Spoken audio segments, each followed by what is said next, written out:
शुभचिंतक अध्यक्ष गोपाल वल्लभ पटेल जी और जयप्रकाश जी। जयप्रकाश जी को बधाई दूंगा, काफी ओजपूर्ण आवाज है, उनको तो माइक की जरूरत ही नहीं है। आज आप प्रदेश के कोने कोने से आए हैं, आपको अग्रिम रूप से नववर्ष की बधाई। जूनियर इंजीनियर पूरे पावर कॉर्पोरेशन की, ट्रांसमिशन की और उत्पादन की लीड भी है और नीड भी है। आप हमारे फर्स्ट रिस्पॉन्डर हैं। उपभोक्ता सबसे पहले आप ही से मिलता है, या ट्रांसमिशन में जो भी काम करना होता है, उत्पादन में जो भी काम करना होता है, सारा टेक्निकल का काम जूनियर इंजीनियर संपर्क पर निर्भर होता है। इस ऊर्जा संरचना के विश्वकर्मा है, आपको शत शत नमन।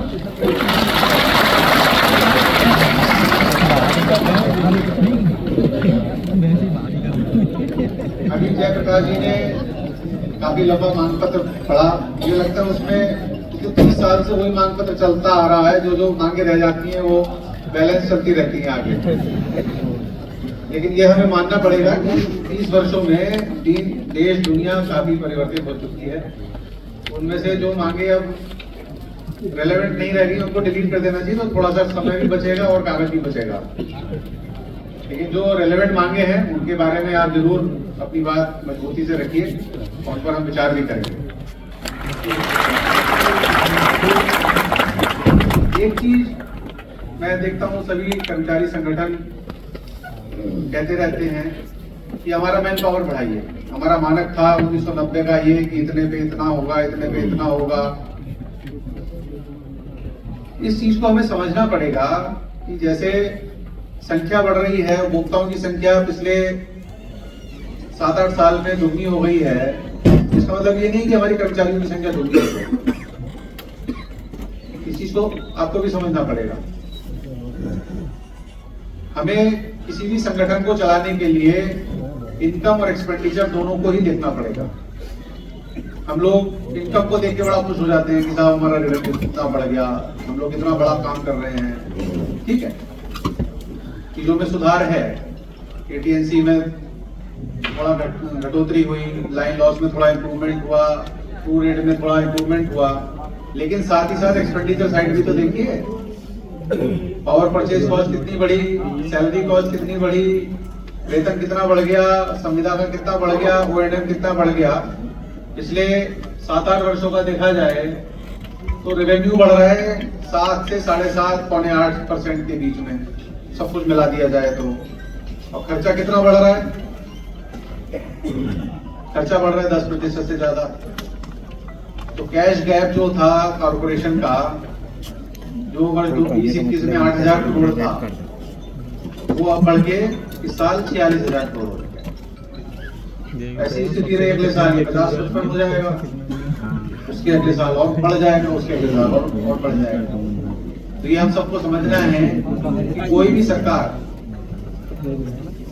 नहीं दुनिया में भी कहीं भी कोई भी हो, इतनी बड़ी धनराशि कैश गैप में किसी भी कॉर्पोरेशन को लंबे समय तक नहीं दे सकती। बार बार आप कहते समझौता हुआ था कि हम तो 1 साल में ठीक कर देंगे। सुनता हूँ कि साहब हमें दे दीजिए, हम 1 साल में सब कुछ ठीक कर देंगे। तो इतने साल से तो है ही, आप ही तो हो इस पूरे संगठन की भी रीढ़ है और निगम की भी रीढ़ है। तो आज से शुरू कर दीजिए काम करना। नहीं कर रहे हैं, मैं आज से उस दिशा में करना शुरू कर दीजिए। हमें ठीक करना है, ठीक करने की दिशा में काम करना चाहिए। अभी मैं किसी की बुराई नहीं करने वाला हूँ, लेकिन आंकड़े में बताना चाहूंगा। ये आंकड़े सब हमारे ईआरपी से ही निकले हुए आंकड़े हैं। जो आप आंकड़े पढ़ते हैं, आप एक्सीएन जो आंकड़े CS3 CS4 में भरते हैं, फिर जो अकाउंट में भरे जाते हैं, ये वही आंकड़े हैं। हमने कहीं से बाहर से नहीं निकाले हैं। कोई जो है अलग से जो है डायरेक्टर फाइनेंस ने कोई आंकड़े अलग से नहीं बनाए, वही आंकड़े हैं। आप हमारे साथ बैठ जाइए, वही आंकड़े मिलेंगे, अकाउंट्स के निकले हुए हैं। 2021 में हमारा कैश गैप था, 2021 में हम लोगों ने रेवेन्यू कलेक्ट किया 49,000 करोड़, 23-24 में 62,000 करोड़।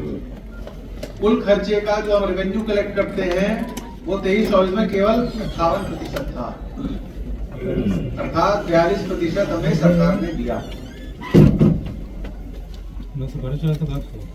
ठीक है, हम अपने जितना खर्चा करते हैं रेवेन्यू से केवल 58% ही ले पाते हैं। सब्सिडी मिला लीजिए, चलिए सब्सिडी मिला लिया जाए तो 74% कर लेते हैं, तभी 26% हमारा जो है नेट गैप रहता है। जितना हम खर्चा करते हैं उसके सापेक्ष रोकड़ा चाहिए होता है, तो उसमें 26% का गैप रहता है, जिसमें सरकार को पैसा देना पड़ता है और ये बढ़ता जा रहा है।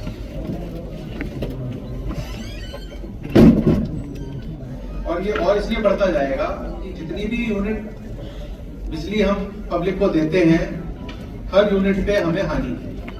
अब आपको बताएं, पूर्वांचल में प्रति यूनिट हानि पिछले साल 4 रुपए 33 पैसे, दक्षिणांचल में 3 रुपए 99 पैसे, मध्यांचल में 3 रुपए 59 पैसे, पश्चिमांचल में 1 रुपए 73 पैसे थी, कैस्को में 1 रुपए 46 पैसे।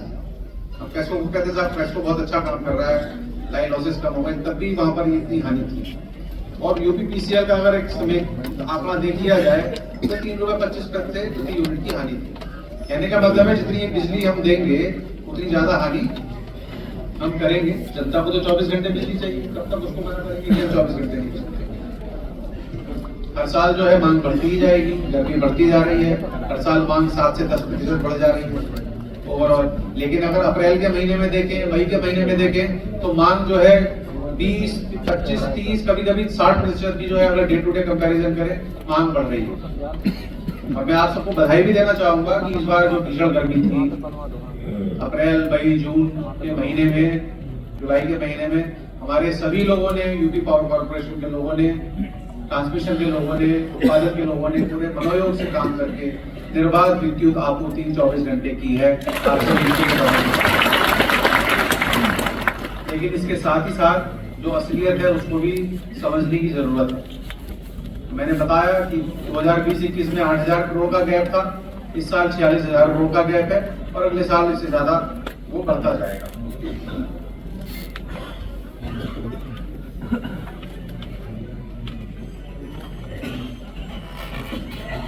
बिलिंग एफिशिएंसी देखें हम अपनी, तो बिलिंग एफिशिएंसी हम अब कह रहे हैं कि हमारी अभी तक इस साल, पिछले साल तो 84% थी, इस साल अभी तक अक्टूबर तक का आंकड़ा 82% का, 82% का। लेकिन अगर टर्नअप देखा जाए तो टर्नअप रूरल एरिया में 50% है, अर्बन एरिया में 90-91%। इसका मतलब हमें काफी और काम करने की जरूरत है। वर्तमान में ओटीएस चल रहा है, ओटीएस में देखा जा रहा है कि जो नेवर पेड कंज्यूमर है, नेवर पेड कंज्यूमर का मैं बता दूं आपको, 3,52,00,000 कंज्यूमर में 62 लाख कंज्यूमर ऐसे हैं जो नेवर पेड हैं, जिनके ऊपर लगभग 34,000 करोड़ का बकाया है। और अभी ओटीएस में देखा जाए तो नेवर पेड कंज्यूमर्स का जो टर्नअप है वो ऑलमोस्ट नेग्लिजिबल है।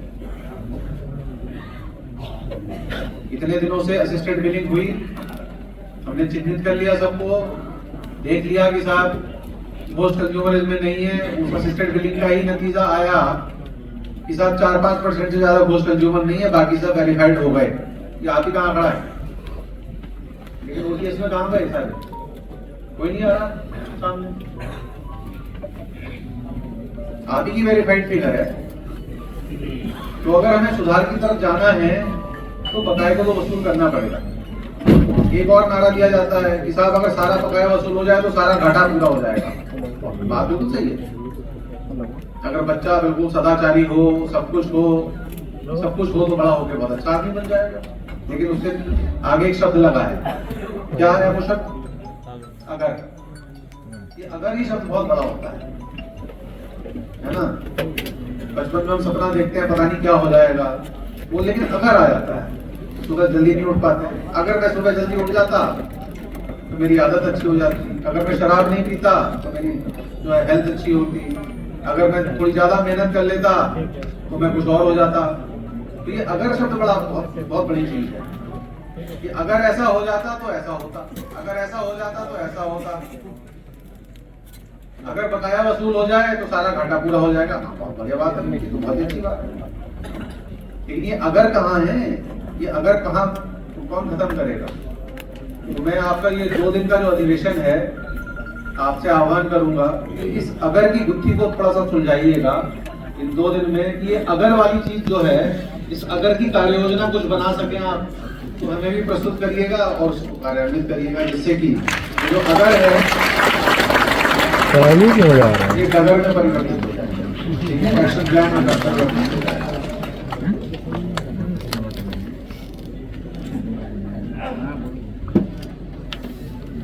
हम अपने ज्ञान चक्षु खोल के कुछ आंकड़ों पे नहीं, कुछ जो है जो देश में रैंकिंग है उसके बारे में भी देख लें।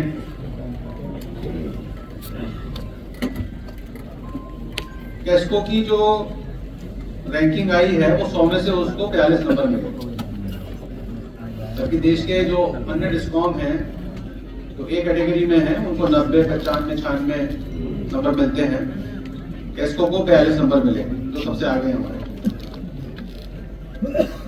पश्चिमांचल को 59 नंबर मिले, इस श्रेणी में आए। दक्षिणांचल को केवल 7 नंबर मिले, C-। पूर्वांचल को 5 नंबर मिले, C-। मध्यांचल को 3 नंबर मिले, C-। जो डिस्कॉम की रेटिंग है, ये मैं आपको जो है हतोत्साहित करने के लिए नहीं कह रहा हूँ, केवल इसलिए कह रहा हूँ कि वो अगर को डगर की राह पे बदलना है तो कुछ ना कुछ एक्शन प्लान आपको बनाना पड़ेगा। केवल हम अपने जो उपलब्धियां हैं उनका गुणगान करते करते जो है खुश नहीं हो सकते।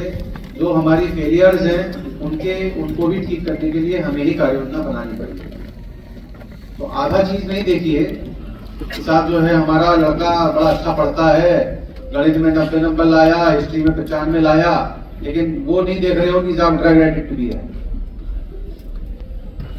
तो पहले वो बीमारी को ठीक करना पड़ेगा, तब गणित के 90-95 नंबर का उसका फायदा होगा। अगर वो ड्रग एडिक्शन खत्म नहीं हुआ तो उसका भी कोई फायदा नहीं। तो ये जो हमारा वसूली का रिकॉर्ड है, बिलिंग का रिकॉर्ड है, कलेक्शन का रिकॉर्ड है, अगर इसको हम ठीक नहीं करेंगे तो जितनी सप्लाई हम दे रहे हैं वो हमारे और घाटे का ही कारण बनते जाएगा। तो ये चीज को ध्यान रखने की बात है। तो जब हम अपनी पीठ ठोकते हैं कि हम तो बड़ी अच्छी सप्लाई कर रहे हैं, तो उसके साथ साथ कहीं ये भी है, इससे घाटा हमने अपना और बढ़ा लिया है, क्योंकि हमने अपनी मीटरिंग, बिलिंग और कलेक्शन ठीक नहीं किया है। तो मेरा आप सभी से अनुरोध है कि 2 दिन के अधिवेशन में इन चीजों का विचार करें और एक ऐसी कार्य योजना बनाएं कि किस प्रकार से ये धनराशि हम निकाल सकते हैं, अपनी बिलिंग कैसे ठीक कर सकते हैं, मीटिंग कैसे ठीक कर सकते हैं, कलेक्शन कैसे बढ़ा सकते हैं, जिससे कि हमारे निगमों के स्वास्थ्य में सुधार हो। मैन पावर किसी चीज का सॉल्यूशन नहीं है। मैन पावर बढ़ाने से कोई एफिशिएंसी नहीं बढ़ती है। टेक्नोलॉजी का जमाना है, आईटी का जमाना है, एआई का जमाना है, डेटा एनालिटिक्स का जमाना है। अब उपभोक्ता आपके पास नहीं आना चाहता, उसके पास टाइम नहीं है। उसका काम अगर एक फोन कॉल से, व्हाट्सएप से, मैसेज से हो जाए तो आपके पास क्यों आना चाहेगा? वो आपको क्यों समय बर्बाद करेगा और अपना भी समय क्यों बर्बाद करेगा? तो ये जो एक पुरानी चीज थी कि साहब एक जेई को सबसे मिलना है, आपको उपभोक्ता से मिलने की जरूरत ही नहीं है। मिलने की जरूरत और ये हम लोगों ने आप सभी के सहयोग से 4 शहरों में एक रिवाइज व्यवस्था लागू की है, कानपुर, बरेली, मेरठ और अलीगढ़ में, जहां पर कॉमर्शियल फंक्शन को अलग किया गया है, टेक्निकल फंक्शन को अलग किया गया है। तो पहले जब टेक्निकल और कॉमर्शियल को अलग करने की बात होती थी, हर आदमी चाहता था कि साहब मुझे रेवेन्यू में मत भेजिए, है ना, हमारा काम तो टेक्निकल है, हमें टेक्निकल काम दीजिए। अब जब ऐसी व्यवस्था बना दी गई है तो हर आदमी चाह रहा नहीं साहब मुझे टेक्निकल में क्यों भेज रहे हैं, मुझे तो कॉमर्शियल दे दीजिए, क्योंकि वहां पर बिल संशोधन का काम होता है। सारे इंजीनियर कह रहे हैं नहीं जी मुझे टेक्निकल में काम नहीं करना, है ना, मेरा चीफ इंजीनियर मेरे से नाराज है तो मुझे साहब उसने जो है टेक्निकल में भेज दिया, 33 में भेज दिया, 11 केवी में भेज दिया। तो मुझे मैं तो सर पकड़ लिया, मैंने कहा कल तक आप लोग ये कहते थे साहब हम तो तकनीकी अधिकारी हैं, हमसे रेवेन्यू का काम काहे ले रहे हो। जब रेवेन्यू और टेक्निकल को अलग किया तो सारे लोग जो है टेक्निकल को छोड़कर कॉमर्शियल में जाना चाह रहे हैं। तो देखिए हमारा काम दोनों है, टेक्नो कॉमर्शियल काम है हमारा, टेक्निकल भी काम है, कॉमर्शियल भी काम है। तो ये जो अर्बन रिस्ट्रक्चरिंग का काम है, इससे हमें उम्मीद है कि इसके अच्छे परिणाम आएंगे और इन 4 शहरों के परिणाम के आधार पर अन्य शहरों में भी ये व्यवस्था लागू की जाएगी। और इसमें देखा होगा कि किसी का कोई नुकसान नहीं, और जो भी रिफॉर्म के कार्रवाई भी होनी है उसमें भी किसी कर्मचारी का कोई नुकसान नहीं होने दिया जाएगा। ये हम माननीय मंत्री जी ने विधानसभा में भी जो है बड़े जिम्मेदारी से कहा है। माननीय मुख्यमंत्री जी का भी यही निर्देश है कि किसी का नुकसान नहीं होना। आप लोगों ने जो मुझे मांग पत्र सौंपा है उस पर आपके साथ दो बार बैठकर वार्ता की जाएगी और वार्ता हमारी होती रहती है और एक सकारात्मक माहौल में हर बिंदु पर वार्ता की जाएगी। जनरेशन इंसेंटिव पहली बार कई वर्षों के बाद जनरेशन इंसेंटिव जो है इसकी घोषणा हुई थी। मुझे आपको बताते हुए खुशी है कि कल वो जो है फाइल अनुमोदित कर दी गई है। जल्दी ही मैं चाहता हूं कि ट्रांसमिशन और कॉर्पोरेशन के लोग भी इस तरह का काम करें कि उनको भी इंसेंटिव दिया जा सके। सब स्टेशन वाइज इंसेंटिव की घोषणा संविदा कर्मियों के लिए पिछले वर्ष की गई थी, लेकिन बड़े दुर्भाग्य का विषय है कि उन इंसेंटिवों को पाना नहीं चाहता। हमारे 50% से ऊपर के जो पीरियड है संख्या में बढ़ोतरी हुई है जानबूझ के नहीं देते। तो अगर हम आपको दूसरी तरफ के आंकड़े दिखाएं तो आप भी जो है काफी दुखी होंगे। मैं ज्यादा और आपको दुख नहीं देना चाहता। आप एक खुशनुमा माहौल में आए हैं, ज्यादा आंकड़े में आपको देके दुख नहीं देना चाहता। तो मैं पटेल साहब को और तेजा प्रकाश जी को दे देंगे, आप उसको विचार करते रहिएगा।